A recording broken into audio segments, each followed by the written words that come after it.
श्री साई सच्चरित्र का हिंदी अनुवाद पढ़ रही हूँ। अध्याय 10। अद्भुत अवतारी श्री साईं। श्री साईं बाबा योगिक क्रियाओं में, जिनमें वस्त्र धोती, खंड योग और समाधि आदि भी सम्मिलित हैं, में पारंगत थे। वे हिंदू थे, लेकिन शरीर से वे यवन से प्रतीत होते थे। कोई भी निश्चयपूर्वक ये नहीं कह सकता था कि वे हिंदू थे या यवन। वे हिंदुओं का रामनवमी उत्सव यथाविधि मनाते थे, साथ ही मुसलमानों का चंदनोत्सव भी। वे उत्सव में दंगलों को प्रोत्साहन तथा विजेताओं को पर्याप्त पुरस्कार देते थे। गोकुल अष्टमी को वे गोपाल कला उत्सव भी बड़ी धूमधाम से मनाते थे। ईद के दिन वे मुसलमानों को मस्जिद में नमाज पढ़ने के लिए आमंत्रित किया करते थे। एक बार मुहर्रम के मौके पर मुसलमानों ने मस्जिद में ताजिए बनवाए। वह कुछ दिन वहां रखकर जुलूस निकालने का कार्यक्रम बनाया, लेकिन साईं बाबा ने केवल 4 दिन ही ताजियों को वहां रखने दिया और 5वें दिन बिना किसी राग द्वेष के उन्हें वहां से हटवा दिया। यदि समझा जाए कि वे यवन थे तो उनके कान हिंदुओं की रीति के अनुसार छिदे हुए थे, और यदि समझे कि वे हिंदू थे तो वे सुन्नत कराने के पक्ष में थे। नाना साहेब चंदोरकर, जिन्होंने उनको बहुत समीप से देखा था, उनके अनुसार उनकी सुन्नत नहीं हुई थी। साईं लीला पत्रिका में श्री बीवी देव द्वारा लिखित लेख बाबा यवन हैं कि हिंदू, पृष्ठ 562 में वर्णित है। साईं लीला पत्रिका के अनुसार यदि उन्हें हिंदू घोषित करें तो वे सदा मस्जिद में निवास करते थे। यदि यवन कहें तो वे सदा वहां धुनी प्रज्वलित करते थे, और अन्य कर्म जो इस्लाम धर्म के विरुद्ध हैं, जैसे चक्की पीसना, शंख तथा घंटानाद, होम आदि कर्म करना, अन्नदान और अर्घ्य पूजन आदि सदैव वहां चलते रहते थे। यदि बाबा को यवन कहा जाए तो कुलीन ब्राह्मण व अग्निहोत्री भी उन्हें साष्टांग प्रणाम करते थे। यदि किसी ने उनके देश गांव के बारे में जानना चाहा तो वो मोहित होकर प्रश्न करना ही भूल गया। कहने का आशय ये है कि कोई भी इस निर्णय तक नहीं पहुंच सका कि बाबा यवन थे या हिंदू। वस्तुतः जो अहम व इंद्रियजन्य सुखों को तिलांजलि देकर ईश्वर की शरण में आ जाता है, तब उसे ईश्वर से अभिन्नता प्राप्त हो जाती है। तब उसकी कोई जाति पाति नहीं रहती। इसी श्रेणी में श्री साईं बाबा थे। वे जातियों और प्राणियों में जरा भी भेदभाव नहीं रखते थे। फकीरों के साथ वे आमिष और मछली का सेवन भी कर लिया करते थे। कुत्ते भी उनके भोजन पात्र में मुंह डालकर स्वतंत्रता पूर्वक खाते थे, परंतु उन्हें कभी कोई आपत्ति नहीं थी। ऐसा अपूर्व और अद्भुत श्री साईं बाबा का अवतार था। यथार्थ में बाबा अखंड सच्चिदानंद थे। उनकी महानता और अद्वितीयता का बखान कौन कर सकता है। जिसने उनके श्री चरण कमलों में शरण ली, उसे साक्षात्कार हुआ। अनेक सन्यासी, साधक और अन्य मुमुक्षुजन श्री साईं बाबा के पास आया करते थे। बाबा भी सदैव उनके साथ चलते फिरते, उठते बैठते, उनसे वार्तालाप एवं मनोरंजन करते थे। अल्लाह मालिक सदैव उनके होठों पर रहता था। वे कभी भी विवाद या मतभेद में नहीं पड़ते थे तथा सदा शांत और स्थिर रहते थे, परंतु कभी कभी वे क्रोधित हो जाया करते थे। वे सदैव ही वेदांत की शिक्षा देते थे। कोई भी अंत तक ये नहीं जान सका कि श्री साईं बाबा वास्तव में कौन थे। स्वयं ज्ञान अवतार होकर भी वे सदैव अज्ञानता का प्रदर्शन किया करते थे। उन्हें आदर सत्कार से सदैव अरुचि थी। इस प्रकार का श्री साईं बाबा का वैशिष्ट्य था। शरीरधारी होने पर भी कर्मों से उनकी ईश्वरीयता स्पष्ट झलकती थी। शिरडी के नर नारी उन्हें परम ब्रह्म ही मानते थे।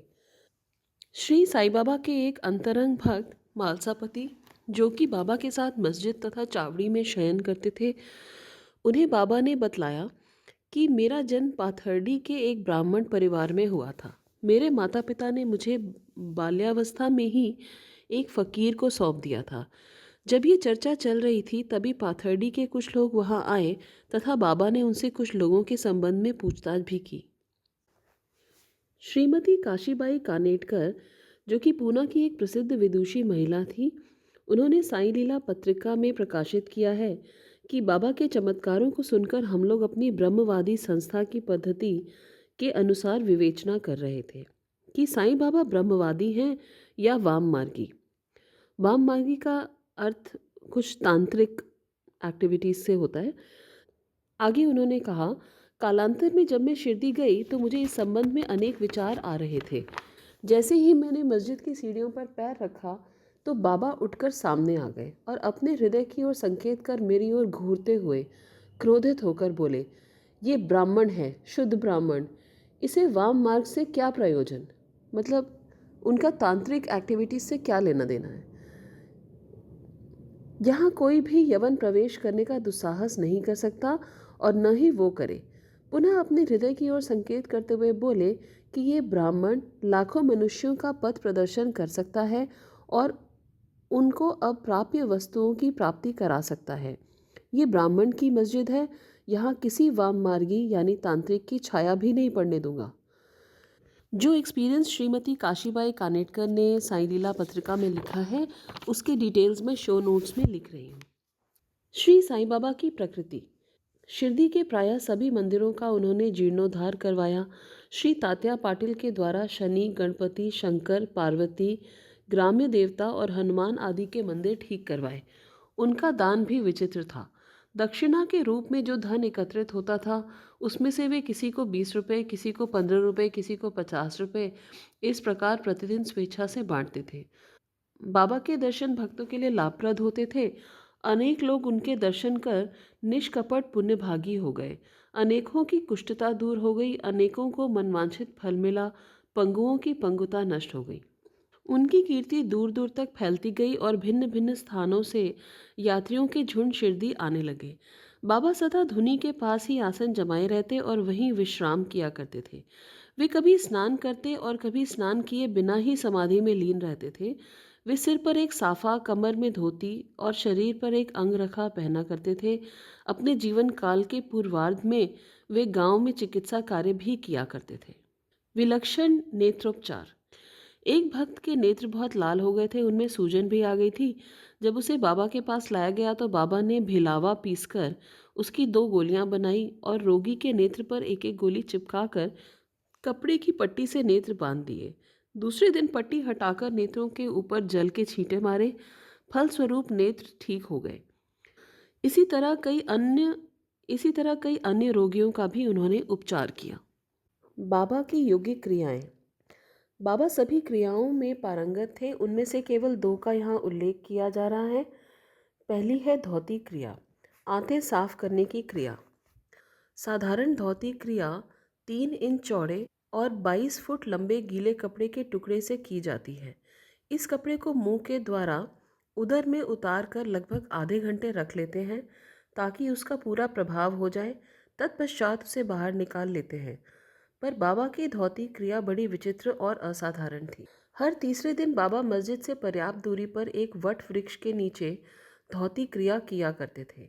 एक बार लोगों ने देखा कि उन्होंने अपनी आंतों को उधर से बाहर निकालकर उन्हें चारों ओर से स्वच्छ किया और समीप के वृक्ष पर सूखने के लिए टांग दिया।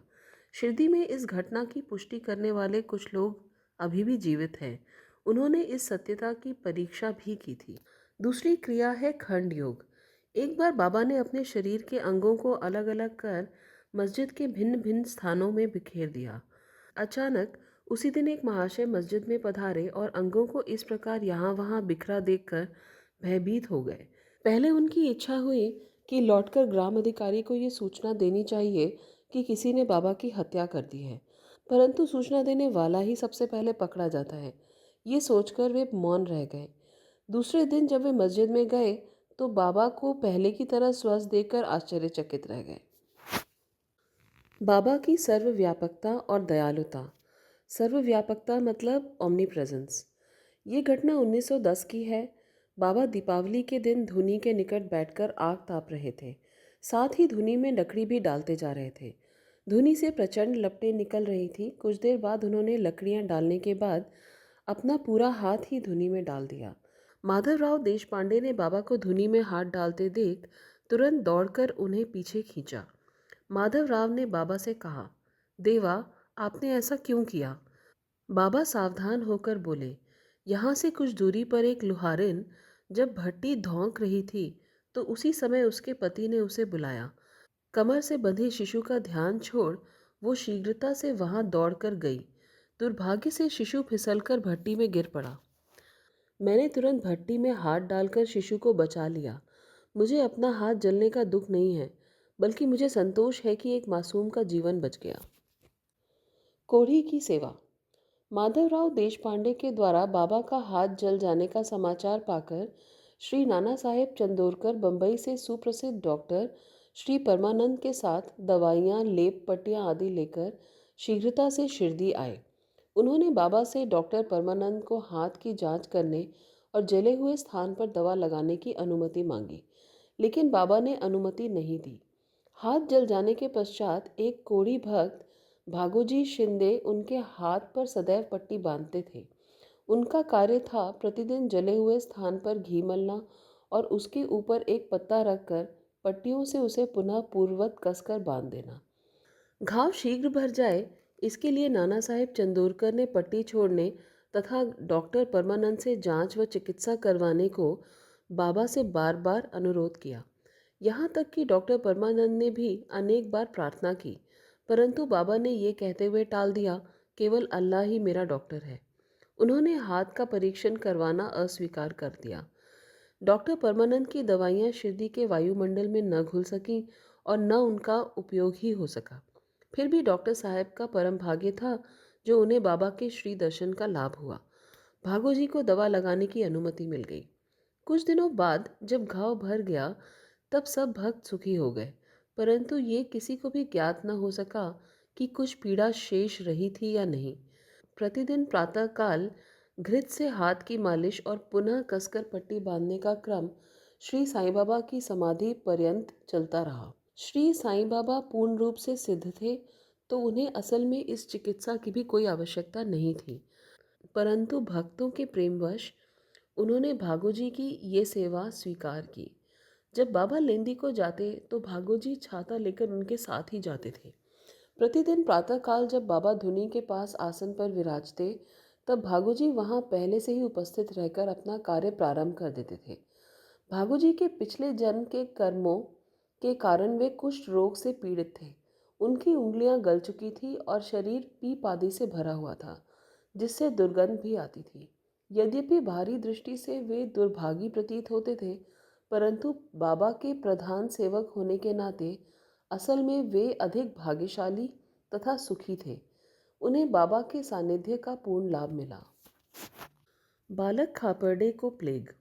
अमरावती के श्री दादा साहब खापर्डे की धर्मपत्नी श्रीमती खापर्डे अपने छोटे पुत्र के साथ कई दिनों से शिरडी में थी। पुत्र को तेज बुखार था, उसे प्लेग की गांठ भी निकल आई थी। श्रीमती खापर्डे भयभीत होकर बहुत घबराने लगी और अमरावती लौट जाने का विचार करने लगी। संध्या समय जब बाबा वायु सेवन के लिए वाड़े के पास जा रहे थे, तब उन्होंने उनसे लौटने की अनुमति मांगी तथा कपित स्वर में कहने लगी, मेरा प्रिय पुत्र प्लेग से ग्रस्त हो गया है, अतः अब मैं घर लौटना चाहती हूँ। प्रेम पूर्वक उनका समाधान करते हुए बाबा ने कहा, आकाश में बहुत बादल छाए हुए हैं, उनके हटते ही आकाश पूर्ववत स्वच्छ हो जाएगा। ऐसा कहते हुए उन्होंने कमर तक अपनी कफनी ऊपर उठाई और वहां उपस्थित सभी लोगों को अंडों के बराबर 4 गांठें दिखाकर कहा, देखो मुझे अपने भक्तों के लिए कितना कष्ट उठाना पड़ता है, उनके कष्ट मेरे हैं। दरअसल संतों का हृदय मोम से भी कोमल होता है, वे भक्तों के प्रेमवश ही उनके कष्ट स्वयं झेलते हैं। पंढरपुर प्रस्थान। नाना साहेब चंदोरकर बाबा के परम भक्त थे। वे नंदुरबार में मामलतदार थे। उनका ट्रांसफ़र पंढरपुर हो गया और शीघ्र ही कार्यभार संभालना था, इसलिए वे किसी को पूर्व सूचना दिए बिना ही शीघ्रता से शिरडी रवाना हो गए। वे अपने पंढरपुर यानी कि शिरडी अचानक ही पहुंचकर अपने विठोबा यानी कि साईं बाबा को नमस्कार कर फिर आगे प्रस्थान करना चाहते थे, परंतु बाबा से क्या छिपा था, वे तो सर्वज्ञ थे। जैसे ही नाना साहेब नीमगांव पहुंचे, जो शिरडी से कुछ ही दूरी पर है, बाबा पास बैठे हुए मालसापति अप्पा शिंदे और काशीराम से वार्तालाप कर रहे थे। उसी समय मस्जिद में स्तब्धता छा गई और बाबा ने अचानक ही कहा, चलो चारों मिलकर भजन करें, पंढरपुर के द्वार खुले हुए हैं। ये भजन प्रेम पूर्वक गाए। ये एक मराठी भजन था जिसका भावार्थ था, मुझे पंढरपुर जाकर वहीं रहना है क्योंकि वो ही मेरे स्वामी का घर है। बाबा गाते जाते और भक्तगण उसे दोहराते जाते। कुछ समय में नाना साहेब ने वहां परिवार सहित पहुंचकर बाबा को प्रणाम किया। उन्होंने बाबा से पंढरपुर पधारने तथा वहां निवास करने की प्रार्थना की। भक्तगणों ने नाना साहेब को बतलाया कि बाबा पंढरपुर वास के भाव में पहले से ही थे। ये सुनकर नाना साहेब द्रवित होकर उनके श्री चरणों पर गिर पड़े और बाबा की आज्ञा, उदी और आशीर्वाद प्राप्त कर वे पंढरपुर रवाना हो गए। इस प्रकार अध्याय 10 का अंत हुआ। श्रोताओं से मेरा निवेदन है कि वो अपने मित्रों को जो साईं भक्त हों उनसे ये चैनल का लिंक ज़रूर शेयर करें। धन्यवाद। जय साईनाथ।